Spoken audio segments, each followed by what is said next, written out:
Opinions expressed on the First Coast Connect Week in Review are those of our panelists and do not reflect the views of WJCT News 89.9.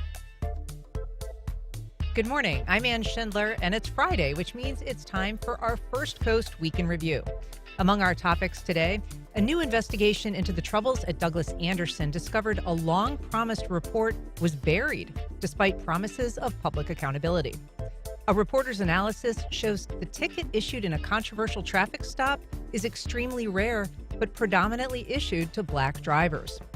Last night's execution maintains the governor's record-setting pace on death row, and nuclear safety may have suffered as FPL employees feared retaliation, according to a new report.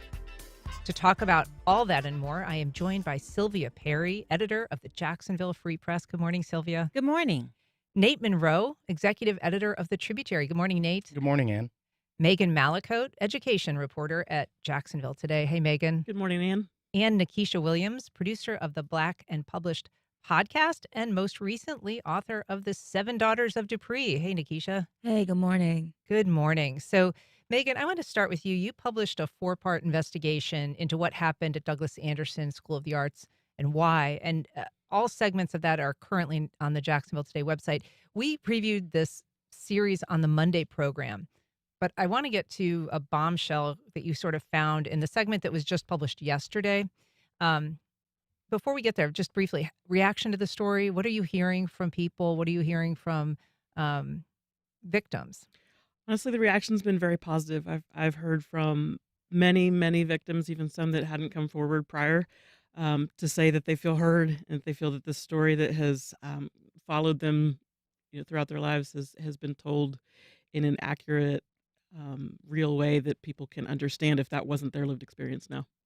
And I guess one of the benefits of this story is just kind of putting all of these reports in a comprehensive one place. This has been reported piecemeal over years. Yeah, I agree that it's can be hard to trace something that happens over such a long period, and so we've worked pretty hard to connect all of the dots in a succinct way. Yeah. Okay. So that's your investigation. I want to talk about a different investigation, and it's the one that you found during your reporting. So for people who may not remember, there was a promised report after the arrest of Jeffrey Clayton. He was, the first of several teachers involved in these to be publicly sort of outed in this discussion of lewd conduct. He's in prison now. Right. And the Duval County School Board said, we want to get to the bottom of this, and we're going to hire an outside investigator. That's right. And it was about a month after his arrest when the community was very loudly calling for answers to the question of what happened. How does a school get to the point where this can, we can see this kind of arrest happen? And so at a meeting in late April of 23, the school board decided to commit $35,000 at the time to retain an outside law firm.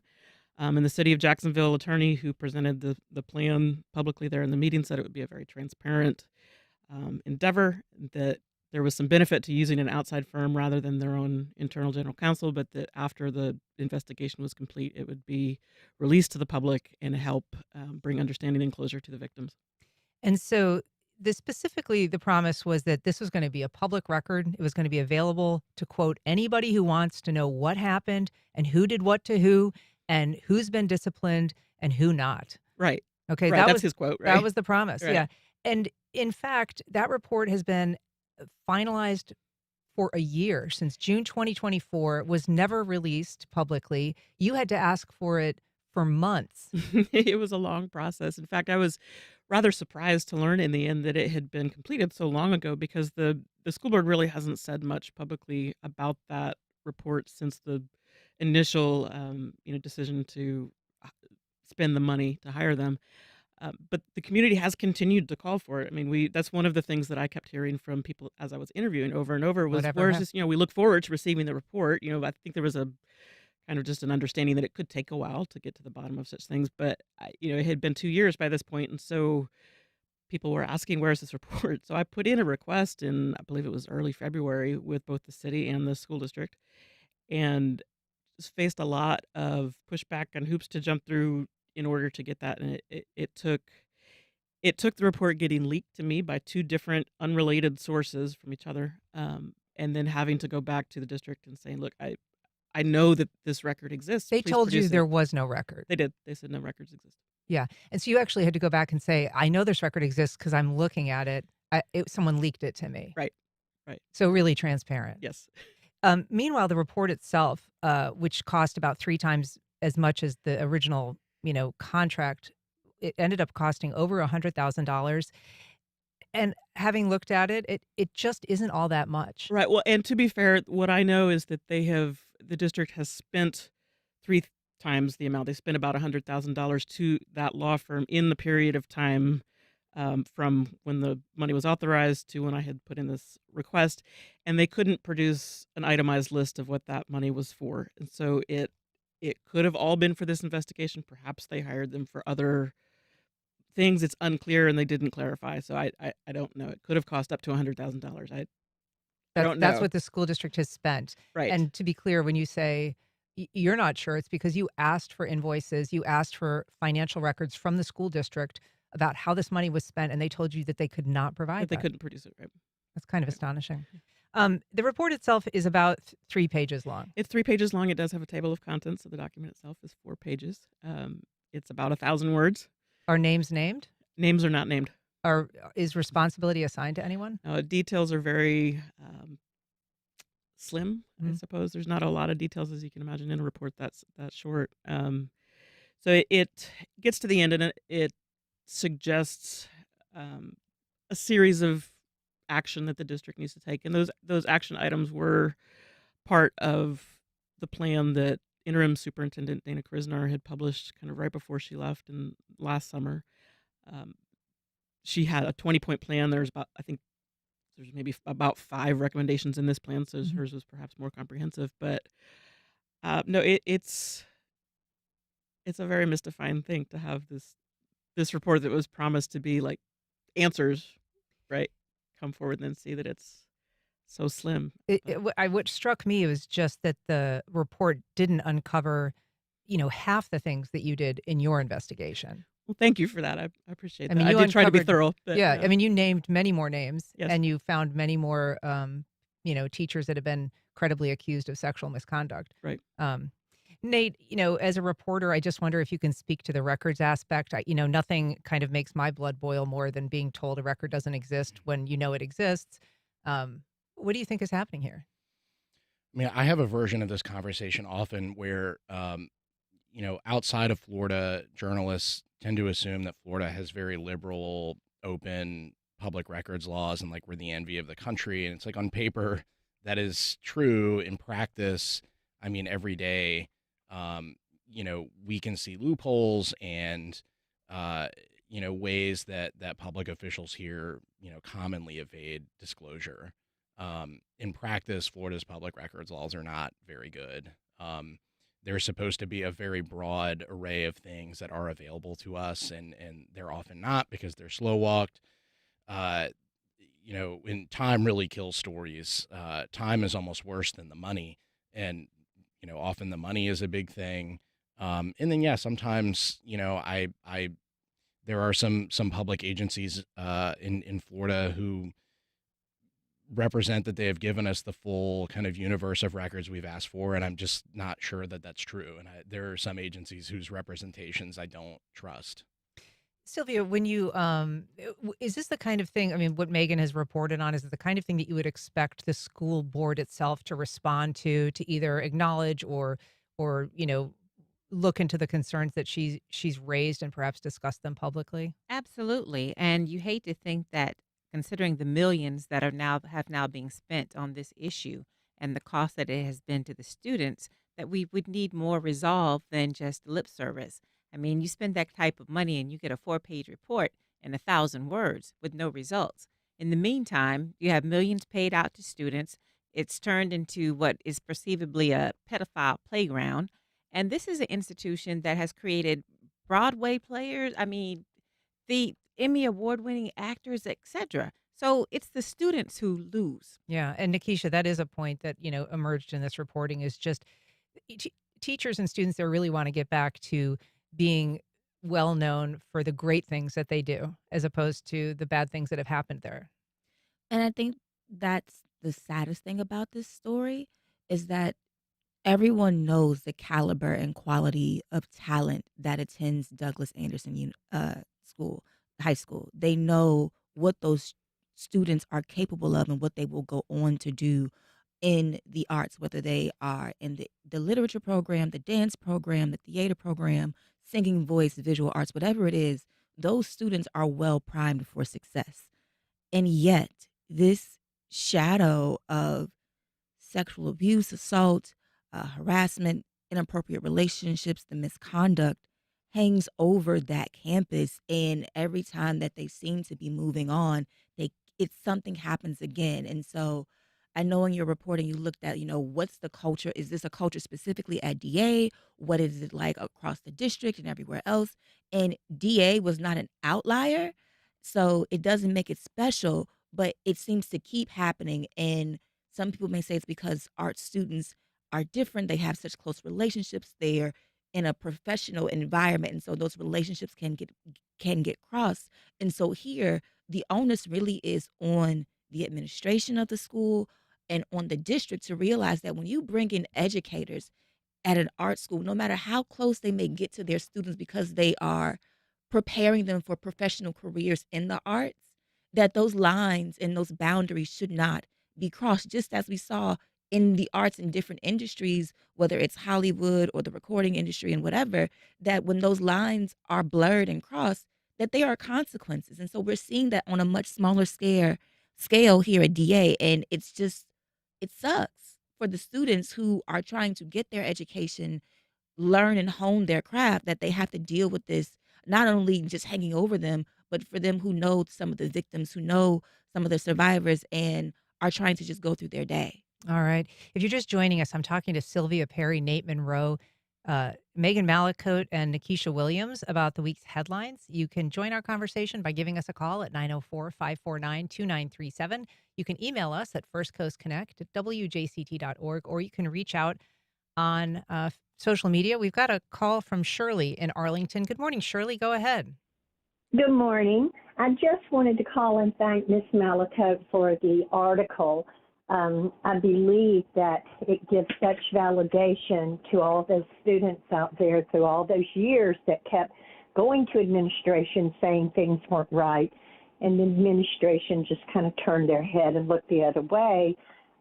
Not sure why that happened, and I'm glad that Ms. Mallicoat has brought this to the front and center, and we need to go a little further. We need to find out where those public records are, and we need to make sure that this never happens again. Also, I want to commend the new principal over at Douglas Anderson. It seems that he is opening lines of communication with the students and the parents on this sensitive subject so that possibly this won't happen again. And the young lady is right. These young people are so talented and so wonderful that it needs to be an even playing field, not who's going to play where at what time. My goddaughter went to Douglas Anderson during this time, and while she is very, very talented, she did not participate in any of this. And because of that, there were opportunities that she missed, and that should never be what happens at a school as wonderful as Douglas Anderson. Shirley, thank you very much for your comments. We also have a call from Roselle in Riverside. Go ahead, Roselle. Hi, thank you for taking my call. I appreciate all the fantastic pieces you've done about Douglas Anderson. I really think this is beating a dead horse. As I said, I get a little tired of it, perhaps because there's never been a closure on the whole subject. But I think we could find lots of things to say about every single school in the country. And, because Duval County and Jacksonville especially is so lacking in transparency, I understand the need for it. My son went 4 years to DA. He got a fantastic education in the piano program and went on for a full ride to UF. So, mom brag here. And I just think, we need to see more profiles about what happens at the school beyond all this, salacious shit. I mean, I think it's just, enough already, enough. And, maybe once a month profile a student, again. I love GA, so proud parent here. Thank you for your time. Thanks, Roselle. Appreciate your input. We also have a call from Nick in Arlington. Go ahead, Nick. Good morning, and thanks for taking my call. I'm actually an alum of DA. I graduated in 2002 alongside Shyla. So I wanted to call in and thank Megan for her series. It's been definitely eye-opening and a little heartbreaking. To the last caller, who is tired of hearing about Douglas Anderson, I think we all are. But one of my hopes is that this opens up the conversation to continue because, again, it's not just happening at Douglas Anderson. It's happening in all Duval County public schools. And I'm thankful that you guys are continuing this conversation today. I'm hoping that you guys will continue the conversation going forward with hopefully another full segment on the completed series. I'd also like to say that, if anyone feels any sort of way about the article, the district's response, or how complaints are being handled, the school board has public meetings the first Tuesday of every month. In fact, there's one coming up this August 5th at 6 p.m. You can register to speak until 6:30, and they give you 2 minutes to address the board directly. It's one thing to read and listen to the news, but showing up and lending your voice is how we make sure student safety stays front and center. So thanks again. Thanks, Nick. Appreciate your comments. I want to ask you about that, Megan. I mean, I know that you tried to, talk about this school's desire, the students' desire to move on and to not always be tethered to this, terrible chapter. Is additional reporting planned? I mean, you said that you've been contacted by people that previously hadn't come forward who say that they were victims. And what is your thought about Roselle's comment? Right. Well, I definitely don't disagree with the idea that we've had a lot of coverage about this, and to continue to talk about it can sometimes feel like beating a dead horse. I would point out that in this morning's newsletter coverage, we actually had a fantastic article about a DA grad who has written a play, and it's going to be starting here in Jacksonville soon, which we thought was a fantastically positive article as well. She was actually on the program yesterday too. There you go. People want to listen back. So we are trying to profile where we right. can. But the reason why it is still news is because the issues have not been fully resolved, right? So it's the fact that these things happen at schools, I've told lots of people in this process, is terrible and unfortunate, and my heart breaks for the victims. But the fact that it happens is not in and of itself news, because statistically you would expect it to happen at schools and everywhere else in society. However, what makes it news is the lack of a proper response. And in this case, we've also got the district, as you mentioned, spending a lot of money in an environment where money is, not Scarce. available. Yeah, it's scarce. So they've had about $2 million at least put out so far just in the last couple of years, or the last year, actually. For the legal settlement. For the legal settlements, for the civil complaints, from victims who say that Douglas Anderson didn't, or the district did not handle their experiences at Douglas Anderson properly. And that's what makes it news in this case as well. Yeah. And the fact that you spend $100,000 for a report that gives you absolutely no resolve. That also, yes. The most. Yes. The most 1,000 resolve. words is an hour's worth of work from the writer. Yeah. It's an hour 15 worth of work. If you were getting $100,000 for that every time, Nikisha, Right. you would be sitting in a mansion somewhere. Right. I do want to move on and talk about something that hasn't really left the news since it made the news, and that's this traffic stop. William McNeil, it was a viral video because of the way that the arrest went down. A window shattered on his car by a police officer, and then he was, punched in the face and then arrested. This all evolved out of a traffic stop over the fact that he didn't have his headlights on. Nate, I want you to talk about this because your publication, The Tributary, did great investigative work on this. And you looked into the number of tickets issued for this offense. Tell us a little bit about kind of why you decided to go down that particular avenue and then what you found. Sure. Our senior investigative reporter, Nicole Manna, did some very good work here. We of course, saw the viral video. We saw the stop, like everyone did, and we thought that, the coverage was good and solid and everything it needed to be. We sometimes have the luxury of getting to sit back and say, what is it? What can we contribute here that we don't feel like is sort of part of the known universe of things at the moment? And what struck us from the beginning was that this seemed like an odd citation. There are a lot of people who have seen the video and said that it was not raining when he was pulled over, which is true. And there's no video, as far as we're aware, that shows it raining when he was pulled over. So we looked at the statute, and the statute, it's a state law that says your headlamps have to be on in inclement weather, and it defines inclement weather as rain, fog, or smoke. Rain, fog, or smoke. That's it. It's not like kind of rain or maybe had rained. It just is rain, fog, or smoke. And so we decided to poll. We kind of just picked a date and time and said, let's pick the last, 3 years of traffic data, see how cumbersome it's going to be to analyze that. And, we basically found that people are almost never pulled over for this. It's an incredibly rare citation. We found, I think JSO had issued like 78 total tickets for this offense that over the course of several years. Now, keep in mind the denominator is quite large. We also pulled seatbelt data. That's like 20,000 over the same time period. TK Waters said on this show last week that they've had something like 38,000 traffic stops to date this year. So the denominator is in hundreds of thousands. So this is a very, very, very rare traffic stop. And we decided to look at the racial demographics. This stop had the hallmarks of a pretextual stop, and there are bodies of research on, the fact that minorities bear the brunt of these pretextual kind of police tactics. And we found that, sure enough, black drivers are far overrepresented. Black drivers were cited like something like 63% of the time in that sample.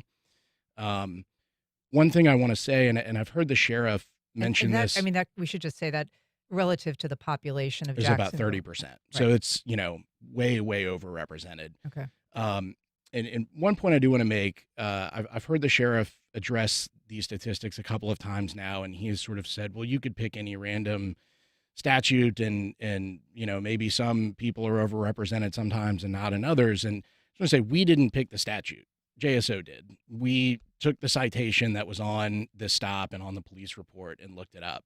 And so I do just want to make that point clear. Yeah, and that's great reporting. And Sylvia, there was another element to this news story this week, which was another press conference held by William McNeil's attorneys.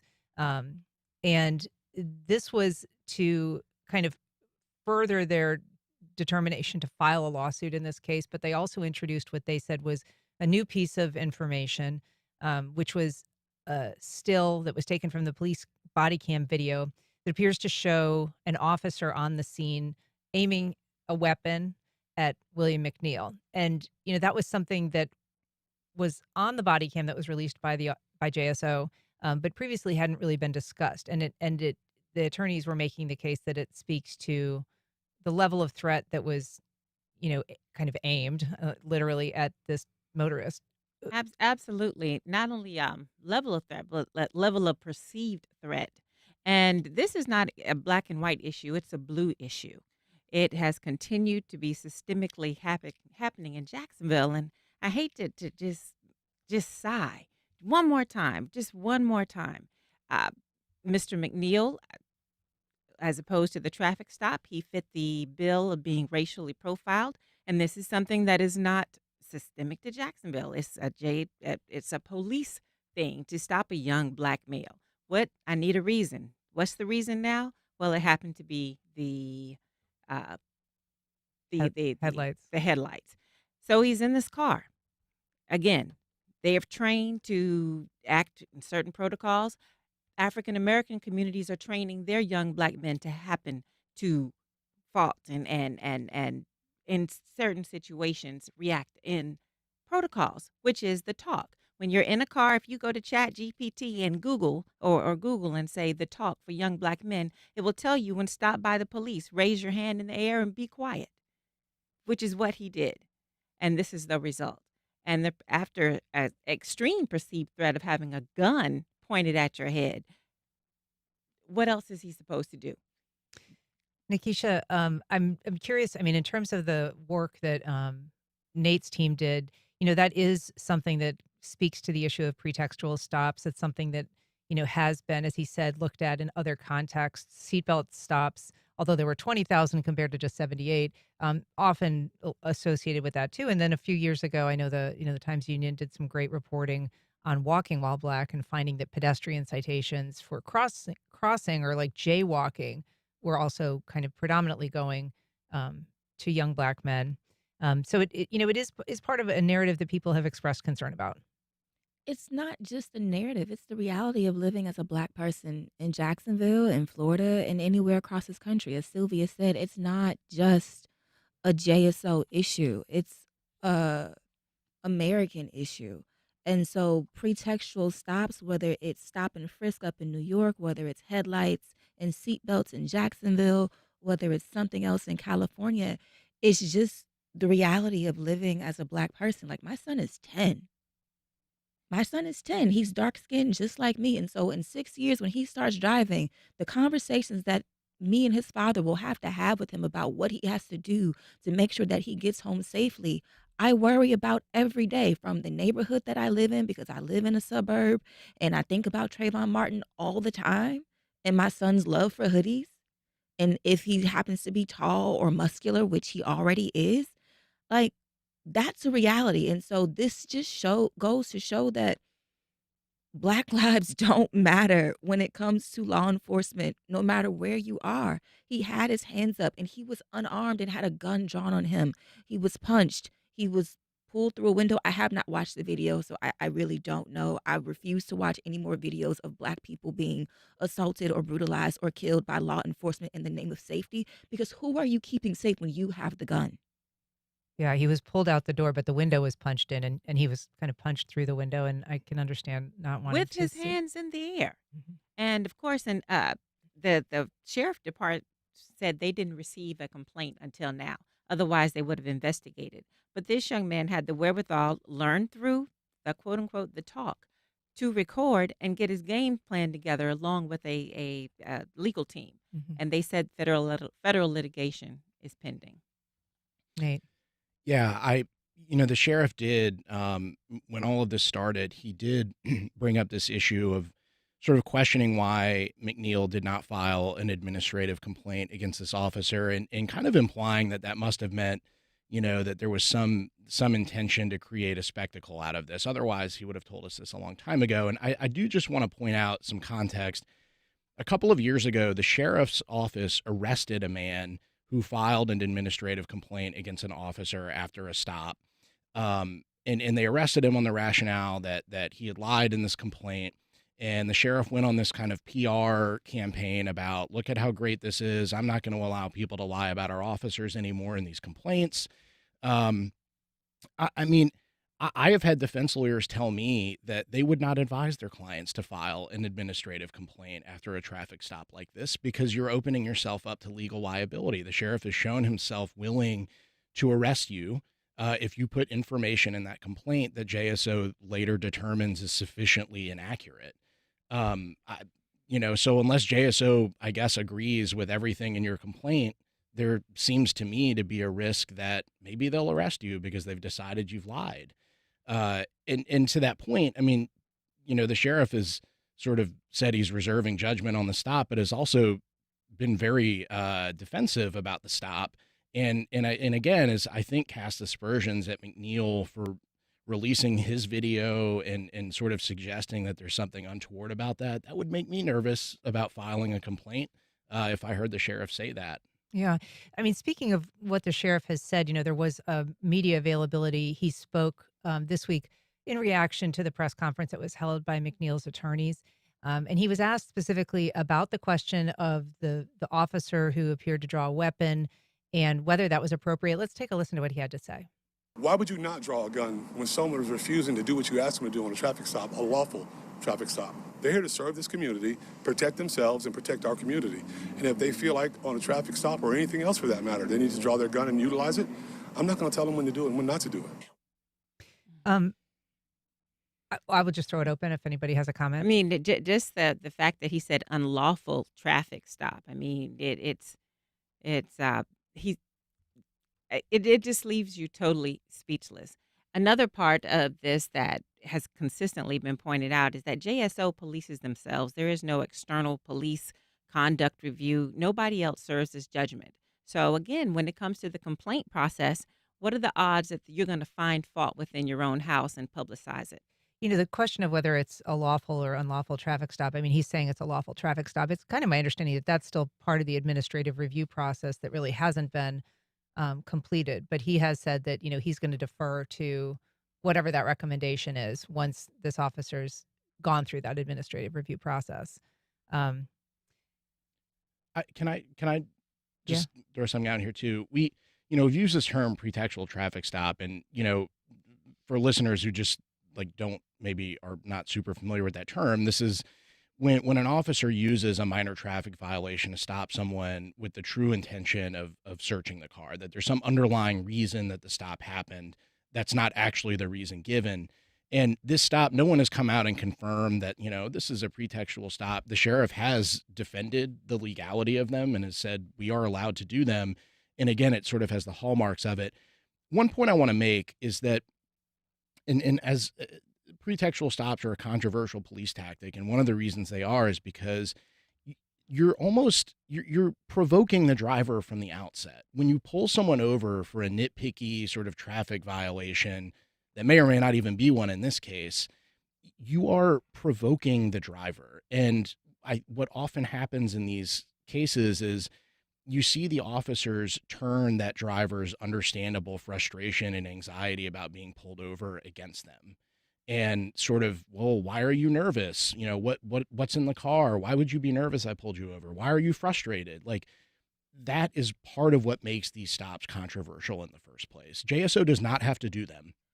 It is not scripture that JSO has to allow its officers to do this. This is a policy choice But that's also what makes the sheriff's comment so disheartening about why wouldn't they pull a gun, because if you talk about these pretextual stops and then using the driver's own frustration against them, they can often turn deadly. In many of the viral video situations we've seen over the last decade or more, Walter Scott in South Carolina was pulled over for a busted taillight. He was shot in his back. Sandra Bland in Prairie View, Texas was pulled over. She was smoking a cigarette. The officer didn't like it, and then she's found dead in her jail cell 3 days after she's arrested for resisting without violence. This is life and death for the people who are, for Black and brown people who are on the other end and who are behind the wheel, who are often not armed, and then are their frustration that anybody has when they're pulled over, no matter what color you are or what race or creed you claim. Anybody is going to be annoyed when you're pulled over, even if you're in the wrong for speeding. You're still going to be frustrated about this. So then to weaponize that emotion against the driver who is already afraid of the man coming from behind them, pulling up with a gun and a taser, and all authority of the law and the city, because as you said, no one polices JSO, just like there are very, very rarely any other kind of oversight boards over any other police department in this country. They set their own budgets. They tell the mayor, this is what we need, this is what they want, what we want, and they get it. And so we see the sheriff going on this campaign to save his officer and slander this man who, rightfully so, may have been scared to file an administrative complaint, because what good is that going to do if you're just going to arrest me because you said I lied on you? It's my word against yours, and we already know that the person with the badge is assumed to be the one who's telling the truth and not the person pulled over on the pretextual stop. This is a game of life and death, and it's not a game at all, but that's the way the sheriff is treating it. And going on the smear campaign is the reason why Mr. McNeil retained an attorney in the first place, so that he would find some justice in the system of criminality. Got a call from Michael on the north side. Good morning, Michael. Go ahead. Yes, good morning. I just want to say, Black men targeted by the authorities. Breaking news. Shocker. Who would have thought? But seriously, what really is shocking, surprising, and sad is that we have a Black sheriff who would come on the airways and pretend like there's no way racial bias and profiling could ever be a factor in these police stops. And the numbers that one of your panels just cited shows us that that's not true. So it's disheartening to know that this man is black. He's had similar experiences as other black men, and he just refuses to acknowledge that racial profiling and biases does play a role when it comes to us. And when I say us, I'm a black man, us being pulled over by the police. That's sad to me. And lastly, I just wanted to say thank you to Nikisha for always using her voice to speak truth to power with such conviction. I really appreciate it. We need more like you. And I just want to say thank you, and I appreciate it, and I'm sure I'm not the only one. All right. Well, thanks for the call, Michael. I want to move on and talk about a report that your publication, Nate, did this week on nuclear power in Florida. This is a really eye-opening piece of journalism. You did joint reporting with the Tampa Bay Times, and basically you're looking at concerns about safety, the safety culture at two Florida Power and Light nuclear power plants here in Florida. Yeah, the thrust of the report is that we found over the really dating back to 2017, 2018, there have been a number of issues and concerns around Florida Power and Light's operations and maintenance of its two nuclear power plants in Florida, which are the only two active nuclear power plants in the state. Those issues are both work safety culture. So NRC federal regulators have found that there was a chilled work environment at one of those two power plants, which means that employees were broadly afraid of reporting safety issues lest they are retaliated against. There have been documented issues by federal regulators in the past of a contractor being fired for reporting a safety issue. There have been issues with falsified reports being made at these power plants. And we also found that these power plants are having emergency shutdowns at twice the national average. All of this is stuff that's been disclosed in very technical reports and has really escaped sort of public attention.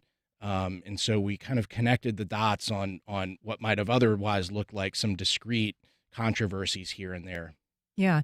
And so the agency that you're talking about that does these assessments, talk a little bit about how you had to kind of find their reports and then the other information, kind of where all that lives, because it's not like this was just a prospectus that you were going over or some sort of, regularly filed routine report. This was something that you and your co-reporter really had to kind of dig at. Yeah, I mean, so a lot of the information we got came from various filings with the Florida Public Service Commission. The Public Service Commission is unlike any other decision-making body in Florida. It has a very opaque, very hard to navigate kind of almost court docket that you have to go through. And there are lots of different dockets for different utilities and different issues with those specific utilities. And so some of these were documents attached to other documents and files.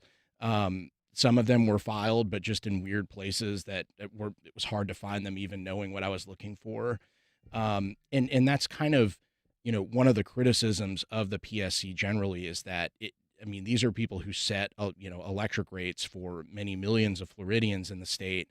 But their process is very hard to engage in if you're a layperson, which is most of us. Right. And so you're kind of piecing this information together. So the safety is one component about it. And I feel like, a lot of people, the concerns about safety at a nuclear power plant really seem, they're sort of existential, right? They're the kind of thing that we would worry about in a way that we wouldn't worry about if our sewage plant had some problems, or Right. if the culture of safety at, the Buckman sewage treatment plant was, not what it should be. So what are the impacts of, from the people that you've spoken to about this kind of culture of fear?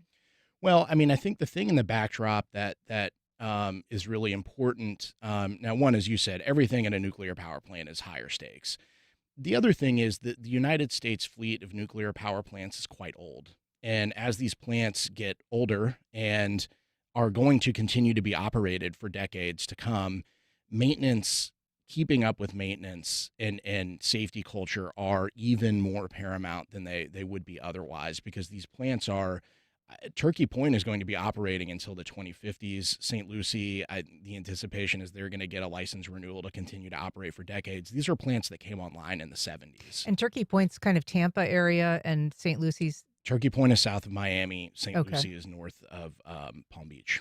Okay, Yeah. very good. The one that's in Tampa is shut down, I guess, Yes, now. Okay. yes. I've got a lousy memory for nuclear power But plants. people there are still paying for the decommissioning of that plant. Mm.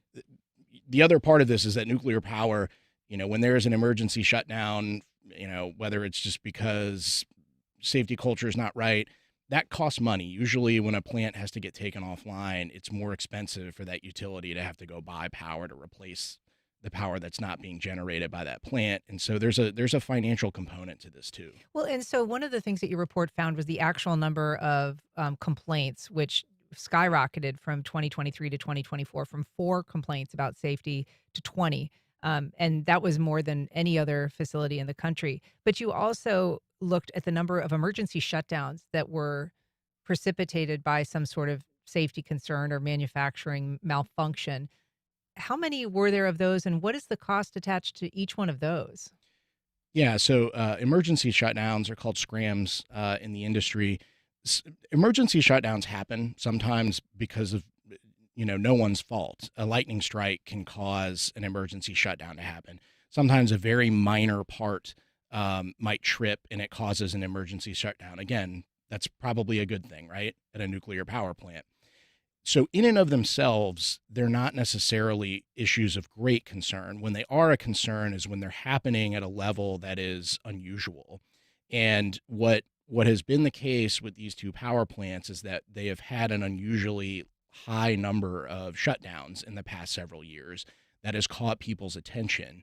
And there are experts who have looked at this who have said, some of these shutdowns are on FPL. They're on, these plants are not staffed enough. The safety culture might be contributing to this. And so when there is, these shutdowns can cost about $1 million a pop. And so the argument is if blame can be assigned to FPL because of these shutdowns, FPL should be the one to eat that cost, not ratepayers. And so, we should say that FP&L has defended their safety culture. They Yes. have said that they have a green rating, which is the highest that there is, and also said that, they're obviously committed to maintaining a healthy safety culture there. Do you anticipate that this reporting is going to put any more light or heat on the rate hike that they're seeking? I think that there will be some effort to raise questions about the operation and maintenance costs of these 2 facilities, and how that plays into the rates that FPL is asking for. Yes. All right. Well, great reporting once again by the Tributary. I do just briefly want to talk about, very, very briefly, there was this execution last night.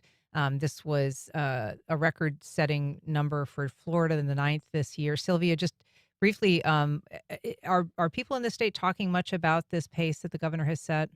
No, this is the highest execution year since 2014. I know Nikisha has been doing some research on that, so I'll refer to her on that. It's not even so much research. It's just for me, it's another example of DeSantis' cruelty, and I'll leave it there. But we're on pace to have the highest. He's already signed the warrants for the 10th and the 11th. All right, we're going to have to leave it there. Thank you all for being here. Really appreciate it. Up next, a story of friendship spanning 5 decades.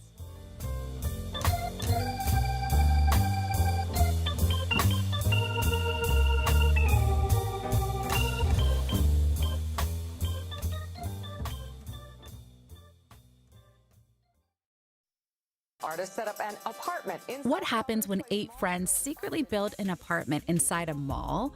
Secret Mall Apartment is the wild, true story of defiance, creativity, and 2 tons of cinder block, told through footage they captured while living undetected in a Rhode Island mall for 4 years. Join us Wednesday, August 6th for Film at WJCT Studios. Doors open at 6:30, film at 7. Get tickets now at wjct.org/film. On the next Fresh Air, actor and writer Griffin Dunn. He grew up in Beverly Hills, where his family entertained Hollywood celebrities. That makes for entertaining stories, but at the heart of his memoir, Griffin writes about how the Dunn family overcame significant traumas, including the murder of his sister, Dominique. Join us. Today at 1 on WJCT News 89.9.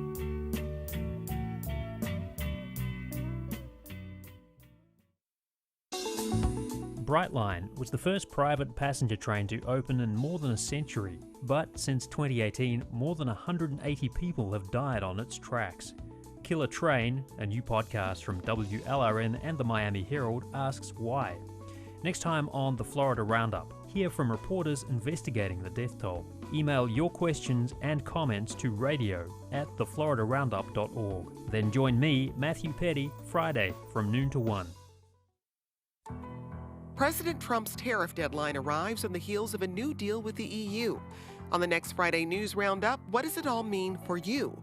Plus, the Epstein scandal continues to haunt the White House, the Democrats make plans to tackle low approval ratings, and the EPA moves to gut greenhouse gas regulations. It's all next time on 1A. Today starting at 10 on WJCT News 89.9.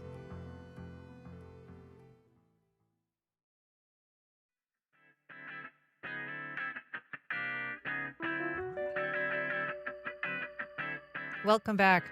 A community theater at the heart of Amelia Island's historic district is closing out its 44th season with a lighthearted production celebrating the resiliency of women and the power of friendship. Here to tell us about it is Joseph Sturman. He's the director of the Sweet Delilah Swim Club. Good morning, Joe. Good morning. Can I call you Joe or is it Joseph? Joseph. Joseph. All right. We're going to stay formal. Also, welcome by Jamie Taylor. She's the actor playing Jerry Neal. Good morning, Jamie. Good morning. And Star Duvall, the actor playing Dinah Grayson in the production. Good morning. Good morning. So just I'll start with you. I thought it was very interesting, to find that the author of the Sweet Delilah Swim Club is also the same person behind the creation of the Golden Girls. And it seems to me like this could almost be like a prequel of sorts, just in terms of like following friends through the ages, because they really do kind of age up in this production. They do.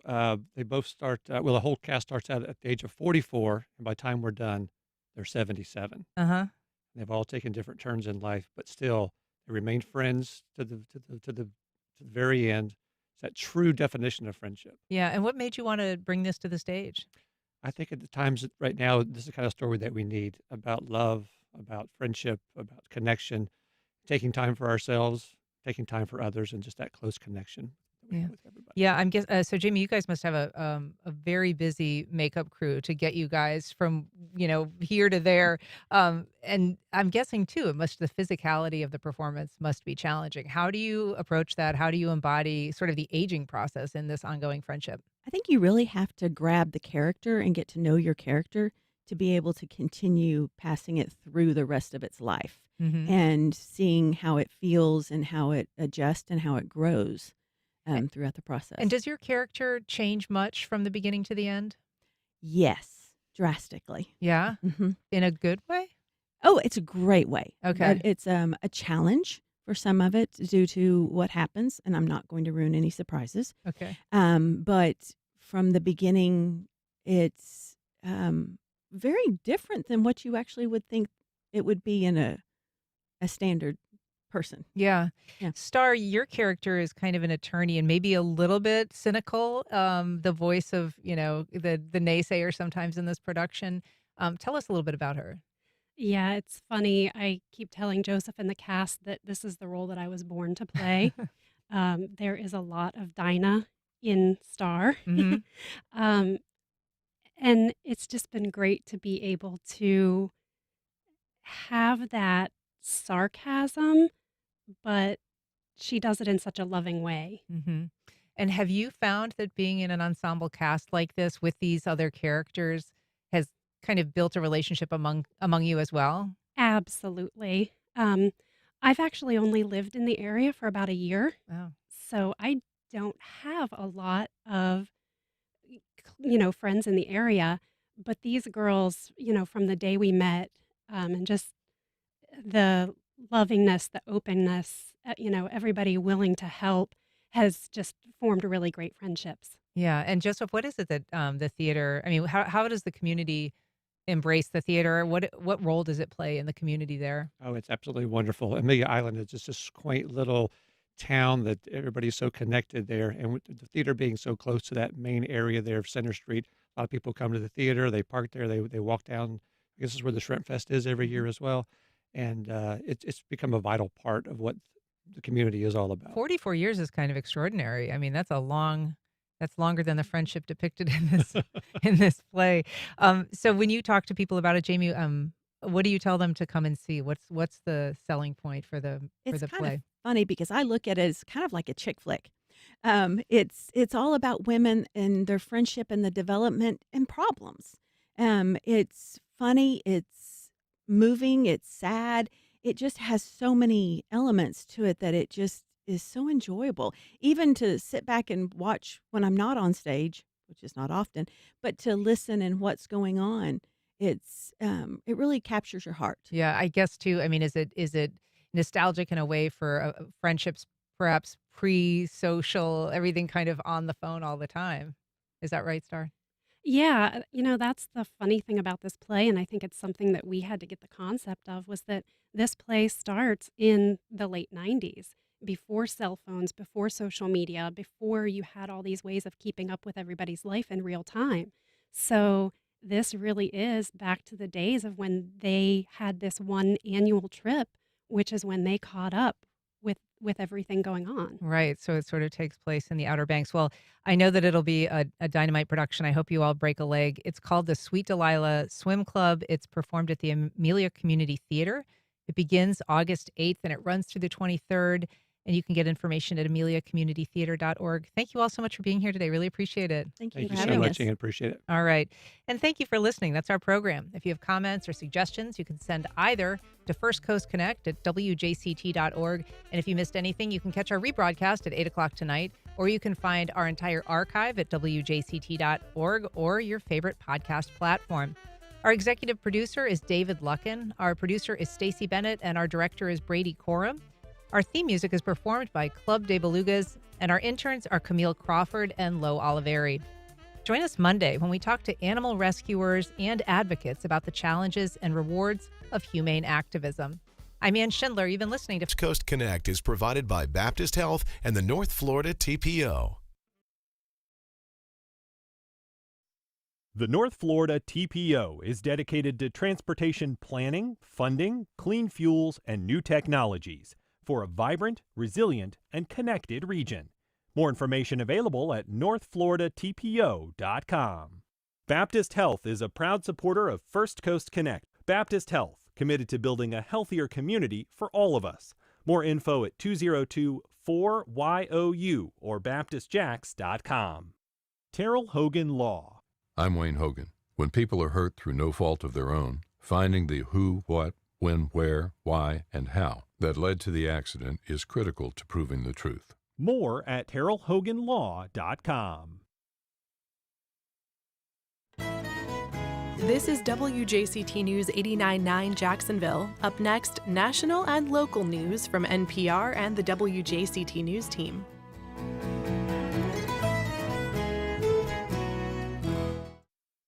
Tariff deadline day arrives, and President Trump puts more than 60 countries on notice. From WAMU and NPR.